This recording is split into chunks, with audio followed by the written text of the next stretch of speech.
Welcome to our third Wednesday Museum After Hours, first one of 2025. And tonight our topic is the Wilson County Historical Society and Museum building and the life that went on in this structure. Of course, it's now the museum, but it was formerly the jail and the sheriff's residence. So you're going to be learning all about that tonight. Good evening, I'm Leanne Githens. I'm one of the volunteers here at the museum, and I'll be talking tonight about what happened in this building and some of the people that occupied it, both in the front, where the sheriff's residence was, and also in the back, where the jail part was. But to back up a little bit, the museum, or this structure, was built in 1915. And as I said, the sheriff and his family resided up in the front, and the jail was in the back. When the new county jail was built in 1975, the county commissioners made the old jail available to the Historical Society for this museum. Now, going back to the beginning of Wilson County, as soon as there was law enforcement, there was no doubt need of a jail. So this was certainly not the first jail that Wilson County had. There was one built in 1896. It was not the first one, but this is the 1896 jail, and it was built on this particular location.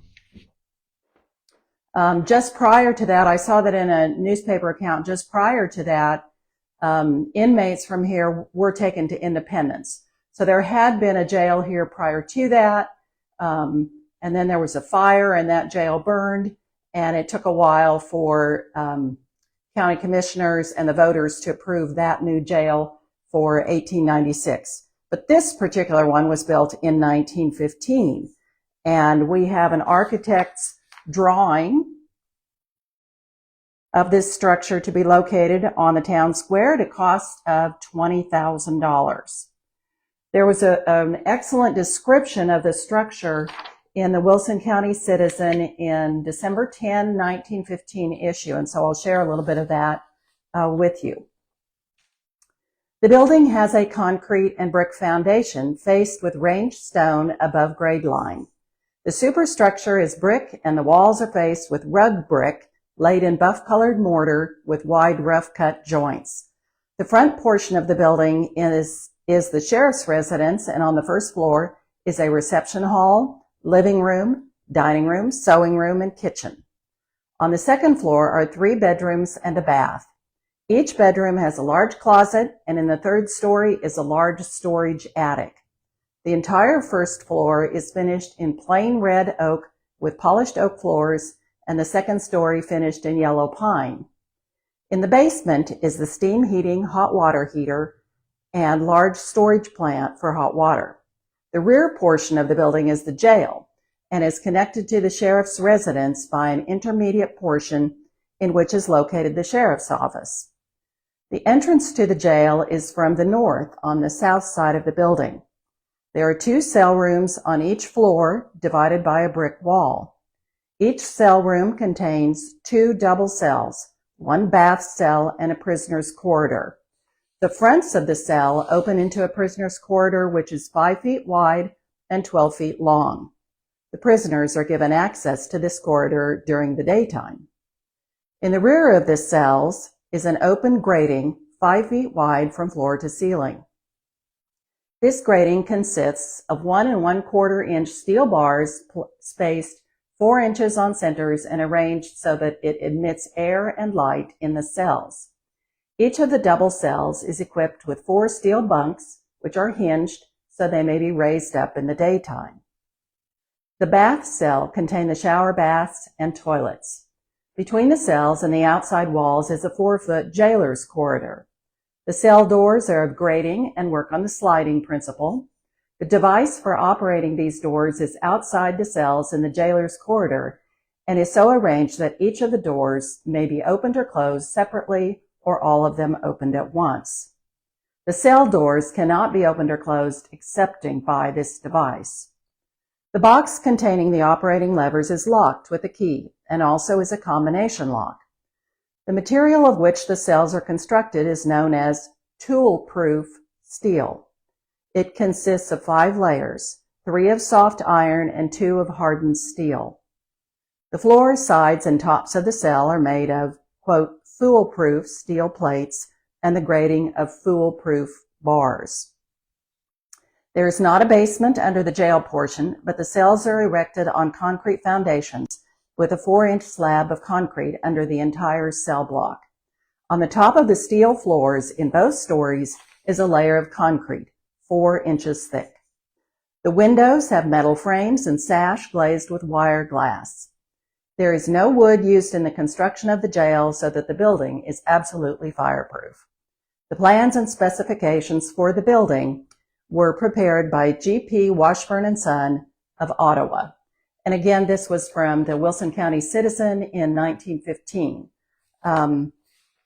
If you have done any work in the building or you've toured the building, you know that it is remarkably unchanged from this description. The original wood floors, certainly in the front part of the building, the original woodwork, it's never been painted. So it's still beautiful woodwork. And the cells in the rear are still as they were described here.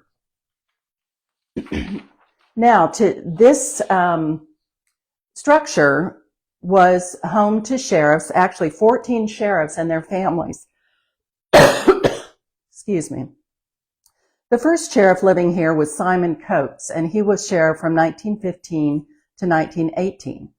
The last sheriff who resided here was Hubert Harris in the 1960s. During that time, there were a lot of unusual incidents. There were some escapes, there was one death, and there was a wedding. When A.E. Brewster was sheriff from 1918 to 1922, and yes, Prohibition years. This is A.E. Brewster, and when he was sheriff, his daughter got married. And it was the practice of the time that daughters would get married in their parents' home, and this being their parents' home, her parents' home, she very likely got married here in the front parlor in this building. That was in 1921. As I said, Sheriff Brewster was the sheriff during Prohibition years, and so there was a little increased activity here in the jail, and I've read newspaper accounts where this facility was referred to as Hotel Brewster, because at one point they had 21 prisoners here, no doubt on alcohol or bootleg-related charges. Now, to talk about some of the sheriffs and things that went on during the time that they were sheriff, I'd like to start with Sheriff Whiteside. James Elmer Whiteside was sheriff twice, from, I believe, 1910 to 1914, and then 1930 to 1934. So he was, part of the time when he was sheriff, was in the Babyface Nelson era. We have an account of that all county sheriffs in Kansas were given a Tommy gun during Prohibition. On January 12, 1934, Sheriff Whiteside wrote that J.M. King, Clarence Barkus, and Fred Kane delivered 1,000 shells for the machine gun. I would love to know what has happened to that machine gun, but we certainly don't have it in our possession. Later in April of that year, he wrote that the county had bought a riot gun and some shells and hand grenades. The banks were failing in Wilson County, as evidenced by a quote from the Journal stating that Sheriff Whiteside went to Buffalo and served a summons in the case of Central Trust Company versus the Bank of Buffalo. Now, it does refer to a journal, and we do have a copy of the journal entries that Sheriff Whiteside kept in 1934 for that whole year, and his niece transcribed his entries, so that makes for interesting reading. In March of 1931, Sheriff Whiteside lost 3 of his prisoners, who picked a series of 5 locks on several doors in the building. Sheriff Whiteside and his deputy, Roy Wyant, were out of town on a law enforcement expedition in the hills near New Albany. The 3 went out about 11:15, and shortly thereafter, the three prisoners went out about 11:15, and shortly thereafter their disappearance was discovered and an alarm sent out over the entire district. Local officers got in touch with the sheriff, who hurried back to Fredonia and took charge of the search for Albert McGuire, Otto Walgast, and Dick Johnson. Presuming that Dick Johnson would gravitate to his home in Neodesha, police of that town were notified, and Carl Ritchie and Jack Wolliver Jr. hurried to the spot. In the meantime, word came to the sheriff that some men, presumably the jailbreakers, had attempted to steal a motor car from the Krieger place near Oxbow Bend, but were frightened away after pushing the car out into the road near the house. They later were seen near Dunn Station, and Under Sheriff Wyant and some aides motored to Neodesha, followed a little later by the sheriff and a companion. Reaching Neodesha about 4 o'clock, the two groups hid along the Frisco Railroad tracks near the old smelter spur just at the north edge of Neodesha. Just before daylight, two men came along the railroad and, when approached, were ordered by the sheriff to hold up their hands. Walgast, closest to Mr. Whiteside and in the beam of his pocket flashlight, speedily complied and was captured. His companion, McGuire, took off and escaped in the darkness despite a fusillade of shots. Assuming that McGuire would take to the brush on the hills nearby, the men combed the cover to no avail. Well, the story goes on to say that they were unsuccessful in capturing McGuire that day, but they did go to the home where they expected Dick Johnson to be in Neodesha, and they found him there, and he was ready to give himself up. Well, then in 1938, Sheriff C.O. Weiss comes along. He was sheriff from 1938 to 1942, and we have this account of an interchange with a prisoner, and this is of interest not only because of what happened to the sheriff, but because of the story of the inmate. Sheriff Weiss suffered a severe gash on the left side of his head in March of 1942, as well as a badly wrenched knee on Sunday morning about 8:20 when he was attacked during feeding by Harry Plasters of Neodesha. Plasters hit him twice with an iron bar. Another prisoner, Tom Goodman, came to the rescue of Sheriff Weiss and helped subdue Plasters. According to information received the next day, Plasters had received a 15-year penitentiary sentence in Judge Bradford's district court on Saturday and had planned a jailbreak and pried a bar loose from one of the east windows with a piece of door lock. He had been warned by Goodman that if he, Plasters, attempted bodily harm to any of the sheriff's force, that he, Goodman, would come to their aid. Sheriff Weiss had finished feeding the prisoners in the south block of the jail and was pouring cream on the cereal, it's an interesting note, was pouring cream on the cereal in the north block when Plasters came from the south block and hit him on the head with the iron bar.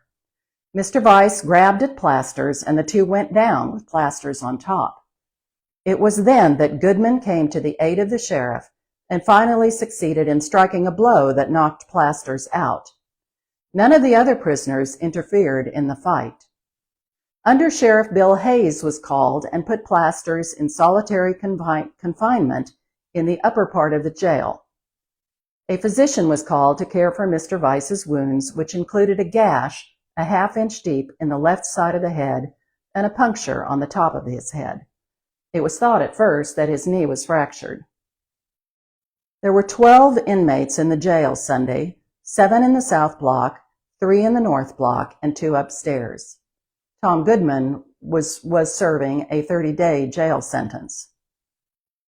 Harry Plasters' criminal career started when he was 9 years old, and he spent most of his time in some institution. The 15-year sentence he was just assigned was served at Lansing. So I'm sure there's more to his story, and what we would, with our knowledge of children now, what we would ask would be questions about his early life before he was 9 years old. Well, then we come to another person of note, is Sheriff Charles Spahn.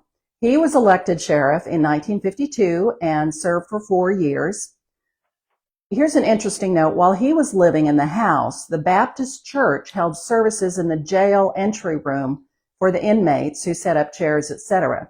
So for those of you that have been in the building, we believe that that was right outside what was the sheriff's office on this first floor, but still in the jail part.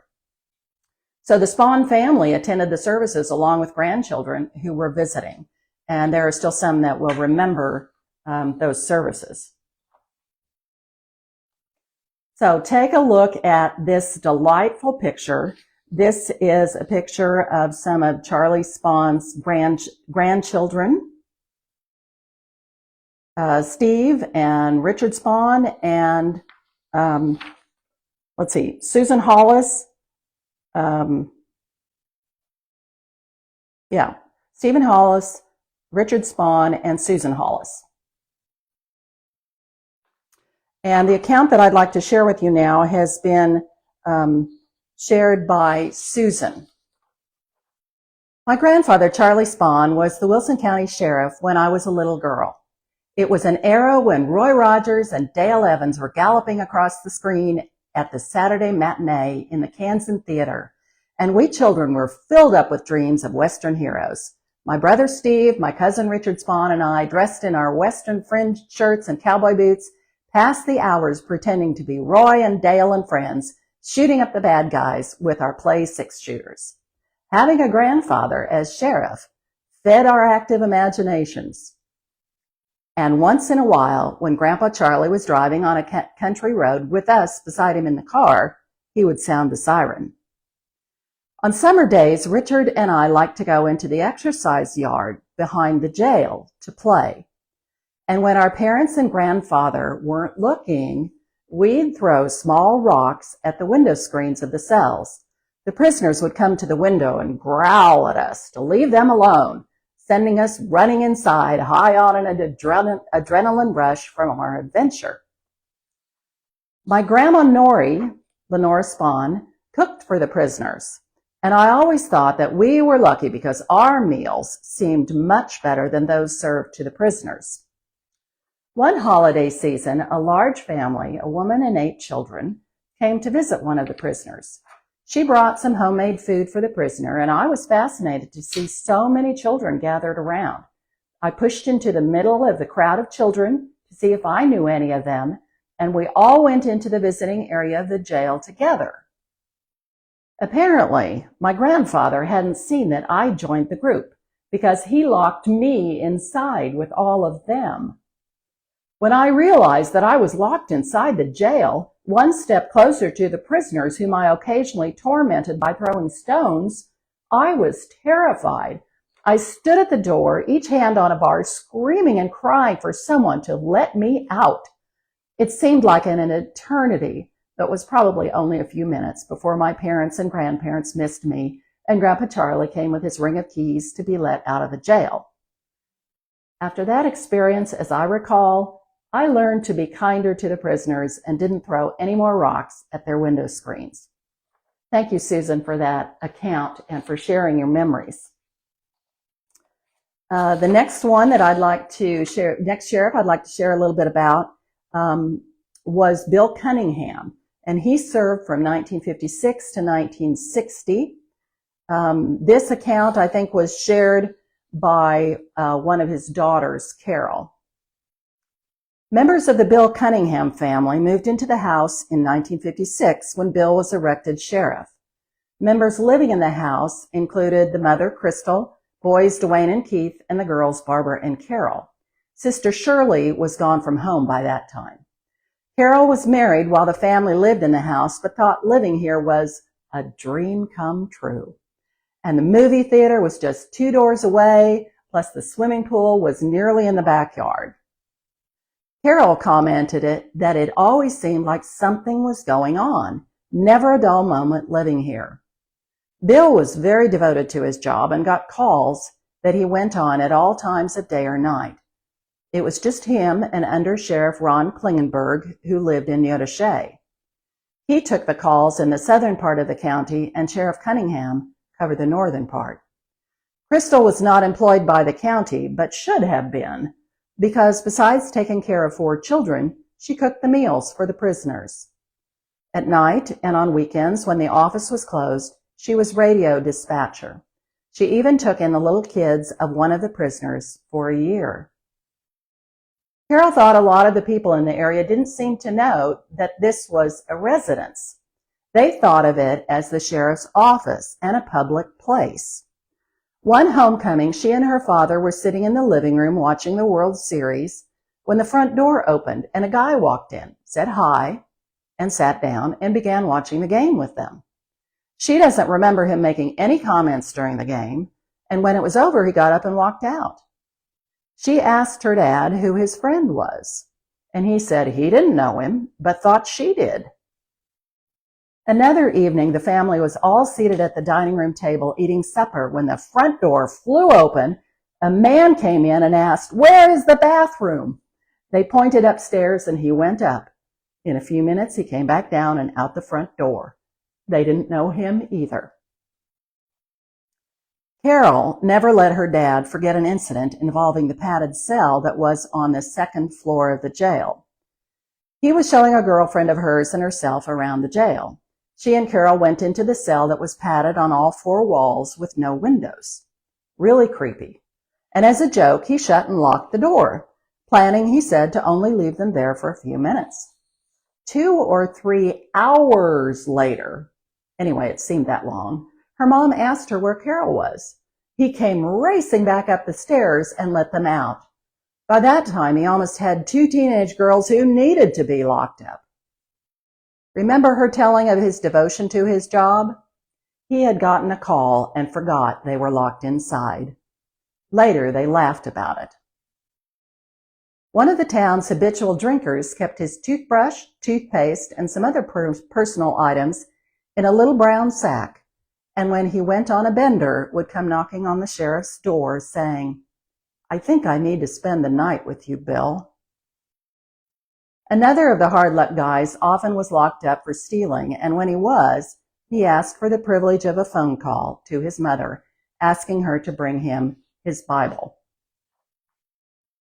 So that was during the time of Sheriff Bill Cunningham.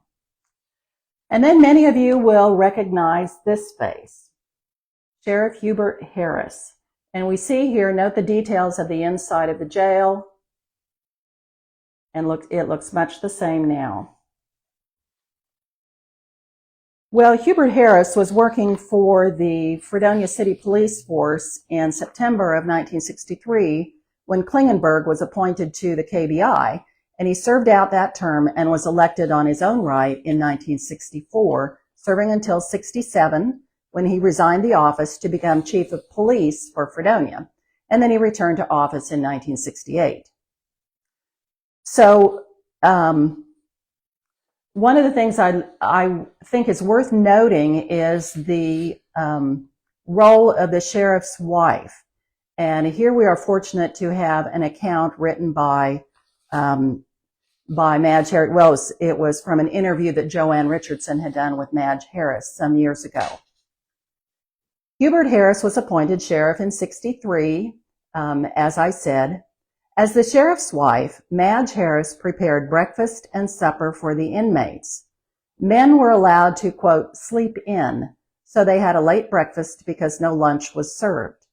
Madge would fix whatever her family was having, usually bacon, eggs, cereal, and toast. A special breakfast was oatmeal. For the evening meal, again, she served her family's menu. She must have been a good cook because some inmates gained weight. She could spoil a prisoner if there were only one. One man said to her, "I hope my family has food this good." If an inmate was incarcerated on his birthday, Madge would bake a birthday cake for him. On Valentine's Day, she'd make 2 heart-shaped cakes and frost each with pink and white frosting. One for her family and one for the prisoners.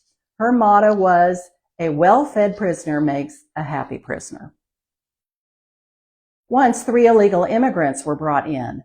They had only one suitcase among them, but one man had a guitar. Hubert took the guitar as he thought the playing might annoy other prisoners. However, after it became apparent the immigrants were well behaved, he let the man have his guitar. Madge remembers his soft music and singing. The men had but one small can of pork and beans, and through hand signals asked her to open the can. She took it and thought, one can of beans won't go far. So she added a can of her own and returned it. Madge smiled, wondering what the men thought about getting so many beans from one small can. A frequent local inmate cared for Madge's flower garden. Madge saw something growing that looked like a weed. She pulled it and discovered small potatoes. This man had gone down the block to Chamberlain's feed store, where he had been given a few seed potatoes, and he had planted these in Madge's flower beds. The most frightening prisoner they ever had hit Hubert on the ear with his boot, and also bit Hubert's arm, leaving teeth marks that he had all his life. Madge had a ball bat ready in case she needed to help Hubert, but he managed to give the man a rabbit punch, which kept him from talking for 2 days. One night, after they had retired to their bedroom upstairs, Madge awoke and said to Hubert, "I think we just lost a prisoner." The man had crawled through the food opening between the jail and Madge's kitchen. Soon he was found hiding in bushes a block or two north of the jail. A former inmate living in Nebraska called her one Mother's Day saying, "I'm calling you before I call my mother." One gave her chocolate-covered cherries and one a bouquet of artificial flowers, which she still has in her living room. Another thought the rugs Madge shook were too big for her to handle, so he shook them for her. This man was a basketball fan, and as he was so well behaved, he was allowed to watch a TV game with their son Randall in the family living room. One of Madge's favorite stories is about an inmate from Kansas City whose girlfriend came down to see him each weekend. As visitors were not allowed physical contact with prisoners, she said, "I've been coming every Sunday and I've never even kissed him." Herbert asked her boyfriend, "Do you want her to kiss you?" Of course he did, so they embraced and kissed. Later they decided to get married. Hubert said it was fine with him. Madge asked if they'd like to be married in the living room, and they were. Several relatives and friends came. The Christian church's minister performed the service, and Madge and Hubert provided a wedding cake from the local bakery. Madge has pictures of a dignified, well-dressed group in front of the Wilson County Jail. Madge Harris enjoys the memories of her 11 years as the wife and partner of the longest-serving sheriff in Wilson County history. Well, the museum has many more anecdotes and history that's been recorded, and we're more than happy to share it with you if you'd like to take a visit to the museum, and we'll pull out those records so you can peruse them. But that concludes my presentation for tonight. Thanks for watching along.